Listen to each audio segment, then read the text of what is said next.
আজ সকালে হাঁটতে বেরিয়ে দেখি যে খুব সুন্দর একটা গন্ধ আসছে। তারপরেই চোখ পড়লো পাশের এই শিউলি গাছটাতে।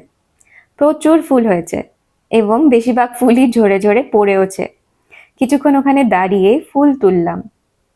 তারপর আসলাম এই অপরাজিতা গাছটাতে। এখানেও অনেক ফুল হয়েছে।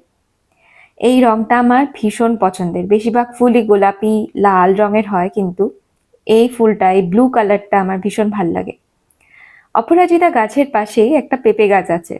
দেখলাম যে প্রচুর পেঁপে হয়েছে, কিন্তু গাছটা এতটাই উঁচুতে যে হাত পাওয়া যায় না। তারপরে বাড়ি এসে কিছুটা শিউলি ফুল ঘরে রাখলাম। এই ফুলটা যেই ঘরেই রাখা হয় খুব সুন্দর একটা গন্ধ বেরোয়। আর কিছুটা ফুল দিয়ে ঠাকুরকে সাজিয়ে নিলাম। কেমন লাগছে জানিও।